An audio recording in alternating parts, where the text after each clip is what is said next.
ជំរាបសួរបាទពុកម៉ែបងប្អូនបាទស្វាគមន៍វិលត្រឡប់មកជួបគ្នាសាជាថ្មីជាមួយនឹងបាទ Channel រឿងខ្មោចបាទថ្ងៃនេះគឺយើងមានរឿងថ្មីមួយទៀតគឺសំឡេងហៅពីព្រៃងងឹតបាទរឿងនេះពិតជារន្ធត់មែនទែនបងប្អូនបាទអញ្ចឹងបងប្អូនសូមតាមដានទាំងអស់គ្នាបាទកុំភ្លេចបាទជួយចុច Subscribe ម្នាក់មួយផងបងប្អូនបាទដើម្បី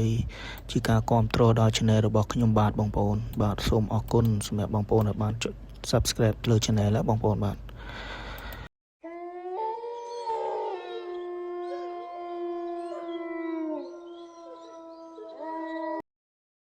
រន្ធត់មែនទែនបងប្អូនបាទកុំភ្លេចបាទជួយតាមដានទាំងអស់គ្នា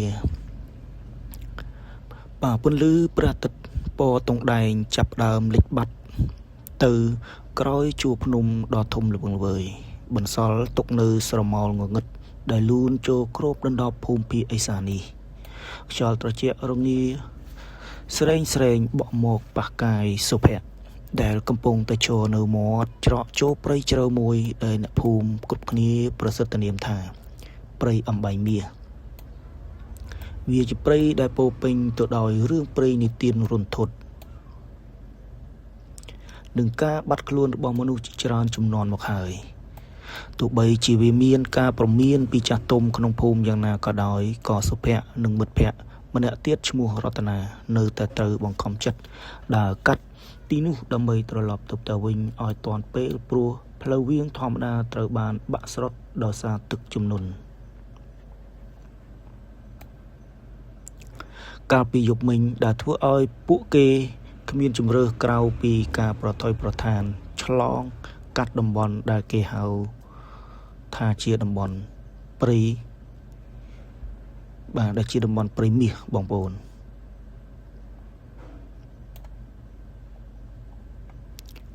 ឯងប្រកាសទេថាយើងគួរតែដើរកាត់ទីនោះរតនាសួរដោយសំឡេងញ័រភ័យទៅកាន់សុភ័ក្រគណៈដែលដៃរបស់គេចាប់ខ្សែស្មាកតាបយ៉ាងណែនភ្នែករបស់គេសម្លឹងទៅក្នុងភាពងងឹតនៃដើមឈើធំដែលមើលទៅដូចជាកំពុងតែឈរចាំត្របាក់លេបពួកគេគ្រប់វិនាទីតែម្ដងពេលនោះសុភ័ក្រក៏បានឆ្លើយថាហើយងក់ក្បាលយឺតទោះបីជានៅក្នុងចិត្តរបស់គេក៏មានអារម្មណ៍មិនស្រួលដូចតែគ្នាគេព្យាយាមទាញពិលចេញពីកាបូបមកបំភ្លឺផ្លូវតូចមួយដែលពោពេញទៅដោយស្លឹកឈើស្ងួតដែលជ្រុះរាយប៉ាយពេញដីសំឡេងជើងដែលជន់លើស្លឹកឈើលាន់លឺក្រេកក្នុងភាពស្ងប់ស្ងាត់ជ្រងំនៃព្រៃជ្រៅបង្កើតបានជាបរិយាកាសកាន់តែតានតឹងនិងគួរឲ្យខ្លាចខ្លាំងឡើងខណៈពេលដែលពន្លឺពិលតូចមួយរបស់គេហាក់ដូចជាត្រូវបានលេបត្របាក់ដោយភាពងងឹតដែលនៅជុំវិញខ្លួនដើរបានប្រហែលជាកន្លះម៉ោងស្រាប់តែមានរឿងចម្លែកមួយបានកាត់ឡើងដែលធ្វើឲ្យបេះដូងរបស់ពួកគេស្ទើរតែលោតចេញមកក្រៅទ្រូងទៅហើយខ្យល់ដែលធ្លាប់តែបក់មកពីទិសខាងលិចស្រាប់តែបដូរទិសទៅភ្លាមហើយនាំមកនៅក្លិនមួយយ៉ាងដែលសុភ័ក្រចំណាំបានយ៉ាងច្បាស់បំផុតវាគឺជាក្លិនផ្កាម្លិះលាយឡំទៅនឹងក្លិនដីសើមដែលជាក្លិនទឹកអប់សំណប់ចិត្តរបស់ម្ដាយដែលបានចែកឋានទៅកាលពី3ឆ្នាំមុនដោយសារជំងឺដ៏កាចសាហាវមកម្លេះពេលនោះសុភ័ក្រក៏បានឈប់ងក់តែម្ដងរាងកាយរបស់គេរឹងដូចជាថ្មភ្នែកបើកធំសម្លឹងទៅមុខដោយគ្មានព្រិចអ្វីសំបីតែបន្តិចស្រាប់តែឮសំឡេងខ្សឹបខ្សៀវមួយដែលស្ដាប់ទៅហាក់ដូចជាមកពីកន្លែងដ៏ឆ្ងាយបំផុតបានបន្លឺឡើងតាមរយៈរលកខ្យល់យ៉ាងស្រទន់សំឡេងនោះគឺ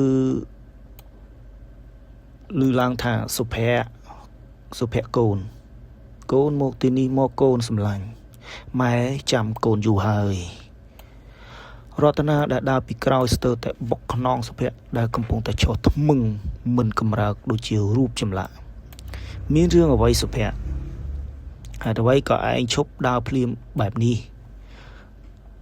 រតនាសួរដោយភាពភ័យខ្លាចខ្លាំងឡើងដៃរបស់គេក៏ចាប់ផ្ដើមញ័រទៅត្រើតប៉ុន្តែសុភ័ក្រក៏បានឆ្លើយតបទៅនឹងសំណួររបស់មិត្តភក្តិដែលសួរគឺមិនបានឆ្លើយតបទេភ្នែករបស់គេនៅតែសម្លឹងទៅមុខដដែលទៅតាមដងព្រៃក្រាស់ដែលគ្មានពន្លឺព្រះច័ន្ទអាចទម្លុះចូលដល់សំឡេងនោះកាន់តែច្បាស់ទៅវាជារលកសំឡេងដ៏ស្រទន់តែបង្កប់ទៅដោយភាពត្រជាក់ស្រេងដ៏ឆ្អឹងខ្នងដែលធ្វើឲ្យមនុស្សគ្រប់គ្នាដែលឮត្រូវព្រឺសម្បល់ឯងឮទេរតនាពីនោះសុភ័ក្រក៏បានសួរទៅរតនានោះគឺជាសំឡេងម៉ែហៅយើងឲ្យទៅជួបគាត់នៅខាងមុខនោះ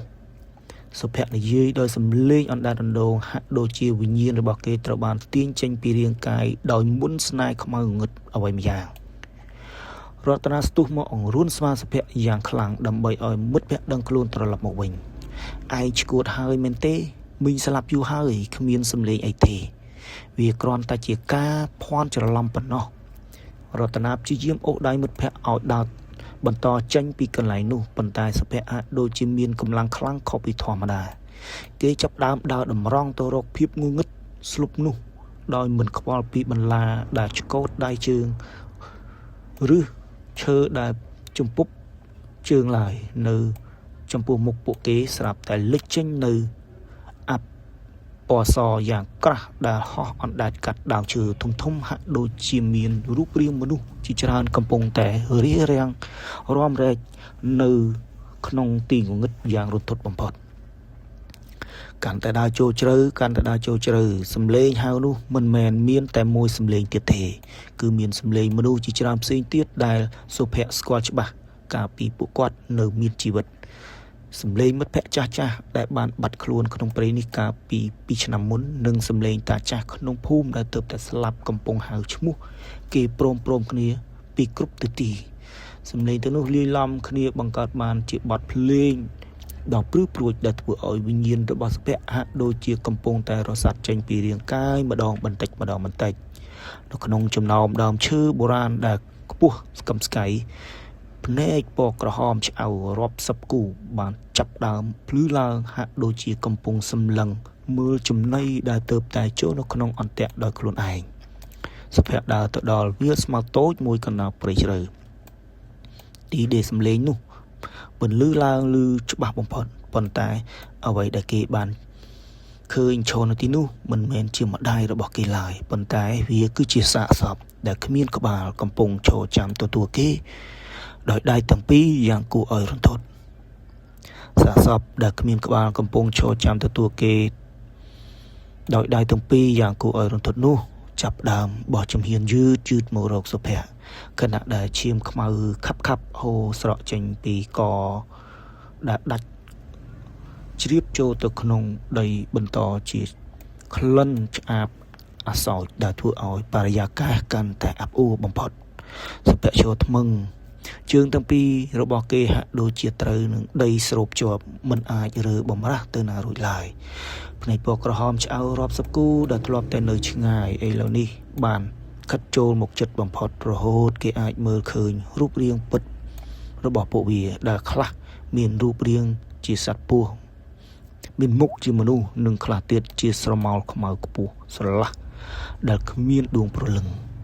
សំឡេងហៅបានដែលធ្លាប់តែផ្អែមល្ហែមដូចជាសំឡេងម្ដាយឥឡូវនេះបានប្រែទៅជាសំឡេងគ្រលួចលីឡំជាមួយនឹងសំឡេងសើចក្អាកក្អាយដ៏ព្រឺព្រួចដែលបន្លឺចេញពីក្នុងទ្រូងរបស់សាកសពគ្មានក្បាលនោះផ្ទាល់តែម្ដង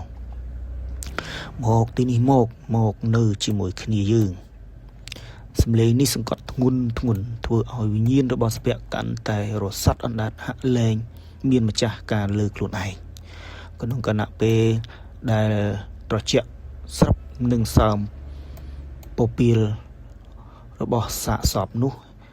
ហៀបនឹងប៉ះសាច់របស់គេសុភ័ក្របានស្រែកអស់ពីកម្លាំងកាយចិត្តហើយទាញយកកម្លាំងចុងក្រោយរត់ចេញពីទីនោះយ៉ាងលឿនស្លន់ស្លោបំផុតគេរត់កាត់មែកឈើដែលលូកមកខ្វាចសាច់របស់គេដូចជាក្រញ៉ាំបិសាចដ៏ស្រេកឃ្លាន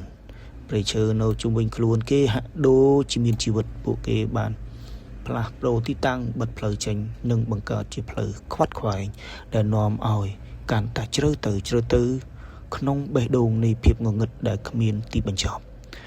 ក្នុងពេលកំពុងរត់កិច្ចទាំងភាពភ័យខ្លាចខ្លាំងសុភ័ក្របានចំពប់ជើងដួលនៅលើគំនរឆ្អឹងមនុស្សដ៏ច្រើនមហិមាដែលកប់នៅក្រោមស្លឹកឈើជ្រុះជាច្រើនឆ្នាំនៅកណ្ដាលគំនរឆ្អឹងដែលគួរឲ្យខ្ពើមរអាំនោះគេបានប្រទះឃើញវត្ថុមួយយ៉ាងដែលធ្វើឲ្យបេះដូងគេស្ទើរតែលោតចេញមកក្រៅភ្លាមនោះគឺកន្សែងជូតមុខពណ៌ផ្កាឈូកដែលមានប៉ាក់ឈ្មោះម្ដាយរបស់គេយ៉ាងច្បាស់ទឹកភ្នែកក្តៅអ៊ុនបានហូរស្រក់ចុះមកលើថ្ពាល់គេអោបកន្សែងនោះជាប់នឹងទ្រូងទាំងក្នុងចិត្តពោពេញទៅដោយភាពជិះចាប់ខ្លាំងនិងចម្ងល់ថាតើម្ដាយរបស់គេពិតជាបានខ្លាចជាចំណីរបស់ព្រៃបិសាចនេះទៅហើយមែនដែរឬទេរំពេចនោះដៃដ៏ស្គមរិញរៃមួយបានលូបមកខ្ទប់មាត់សុភ័ក្រពីក្រោយយ៉ាងណែនរួចទាញគេឲ្យចូលទៅក្នុងប្រហោងដើមឈើធំមួយយ៉ាងលឿនបំផុតសុភ័ក្របំរុងនឹងរើបំរាស់ដើម្បីរំដោះខ្លួនប៉ុន្តែសំឡេងខ្សឹបដ៏ស្ងួតហួតហែងបានបន្លឺឡើងក្បែរត្រចៀករបស់គេបើឯងចង់រស់កុំបញ្ចេញសំឡេងហើយកុំមើលទៅក្រៅឲ្យសោះបរោះចំណាស់ដែលមានសក់សវែងអន្លាយនិងស្លៀកពាក់ខោអាវដាច់រយៈបានសម្លឹងមើលទៅក្រៅប្រហោងឈើដោយកែវភ្នែកពោពេញទៅដោយភាពភ័យខ្លាចយ៉ាងខ្លាំងបរោះចំណាស់នោះបន្តខ្សឹបប្រាប់សុភ័ក្រថាព្រៃនេះគឺជាកន្លែងឃុំឃាំងវិញ្ញាណដែលត្រូវបាន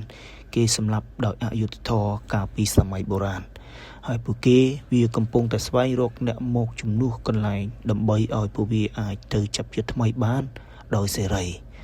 សាកសពគ្មានក្បាលដែលគេបានឃើញគឺជាមេតបដែលត្រូវគេកាត់ក្បាលក្នុងព្រៃនេះកាលពីជាង100ឆ្នាំមុនហើយវានឹងមិនឈប់តាមរកសុភ័ក្រឯងឡើយដរាបដាវាមិនទាន់បានក្បាលរបស់គេទៅដាក់លើស្មារបស់វាជំនួសក្បាលដែលបាត់បង់នោះនៅខាងក្រៅប្រហោងឈើដ៏ងងឹតសំឡេងដើរធ្ងន់បានខិតចូលមកចិត្តរហូតឮសូរដង្ហើមសំឡេងស្រឿតនៃសាកសពដែលអូសជើងលើដីនិងសំឡេងដកដង្ហើមធំបានធ្វើឲ្យខ្យល់នៅក្នុងប្រហោងឈើកាន់តែត្រជាក់ដល់ចង្ក្នងខ្ញុំធំក្លិនវាក្លិនសាច់ស្រស់ដែលកំពុងភ័យខ្លាចសំឡេងគ្រលួចរបស់សាកសពគ្មានក្បាលបន្លឺឡើងចំមុខប្រហោងឈើតែម្ដងសុភ័ក្របិទភ្នែកជិតខ្លួនប្រាណរបស់គេញ័រដូចសន្ធឹកឈើត្រូវខ្យល់បក់បោកបរោះចំណាស់បានហុចដាវឈើចាស់មួយដែលមានចរិតយន់ខ្មៅឲ្យទៅសុភ័ក្ររួចពោលទាំងញោមមកថានេះជាមធ្យោបាយតែមួយគត់ដើម្បីតទល់ប៉ុន្តែឯងត្រូវមានចិត្តដាច់បំផុតទើបអាចរំដោះខ្លួននឹងប្រលឹងម្ដាយឯង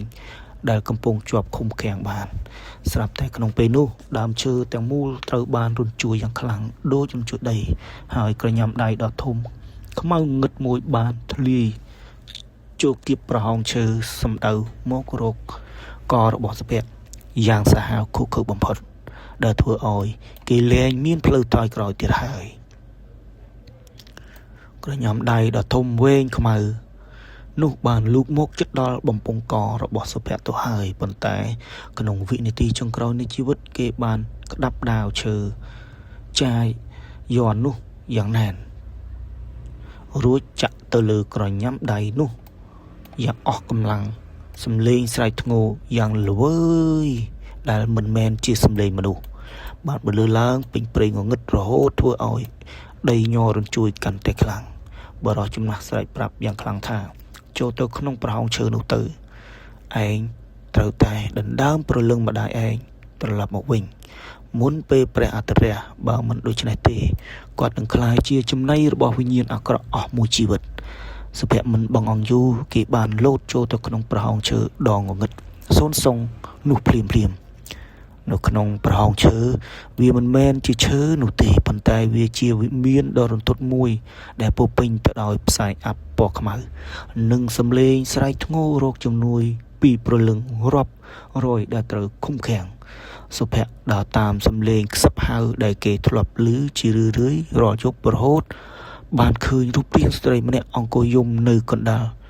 ឫសឈើដែលប្រទាក់ក្រឡាគ្នាដោយសរសៃឈាម នោះគឺជាម្ដាយរបស់គេតែម្ដងប៉ុន្តែនៅពីក្រោយគាត់ស្រមោលខ្មៅដ៏ធំអស្ចារ្យមួយដែលមានភ្នែកក្រហមដូចឈាមបានលេចចេញមកវាគឺជាអាបធ្មប់ព្រៃដែលបានលួចយកព្រលឹងអ្នកភូមិជាច្រើនមកធ្វើជាកម្លាំងងងឹតរបស់វាកញ្ជ្រោកដាក់សុភ័ក្រដោយកម្លាំងសង្កត់សង្កិនយ៉ាងធ្ងន់ធ្ងរប៉ុន្តែដាវឈើនៅក្នុងដៃសុភ័ក្របានបញ្ចេញពន្លឺពណ៌មាសភ្លឺចិញ្ចាចកាត់ផ្ដាច់រាល់មន្តអាគមខ្មៅងងឹតទាំងអស់សុភ័ក្រចាំសម្ដីបរិសុទ្ធចំណាស់ថាត្រូវមានចិត្តដាច់បំផុតគេបានស្ទុះទៅអោបម្ដាយរួចប្រើដាវឈើនោះចាក់ទម្លុះឫសឈើដែលកំពុងចងជើងម្ដាយគេយ៉ាងណែនស្រមោលខ្មៅនោះបានស្ទុះមកខំត្របាក់ស្មារបស់សុភ័ក្រយ៉ាងឈឺចាប់ប៉ុន្តែគេមិនព្រមប្រឡែងដៃឡើយគេបានប្រើកម្លាំងចុងក្រោយចាក់ដាវឈើត្រង់កណ្ដាលទ្រូងនៃស្រមោលខ្មៅនោះពន្លឺដ៏ខ្លាំងក្លា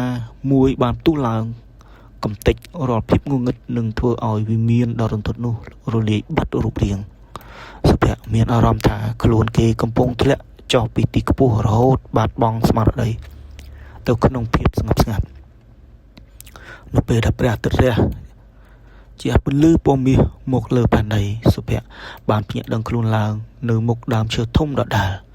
ដើមឈើធំនោះបានប្រែទៅជាស្ងួតក្រៀមហើយប្រហោងឈើដ៏គួរឲ្យខ្លាចនោះក៏បាត់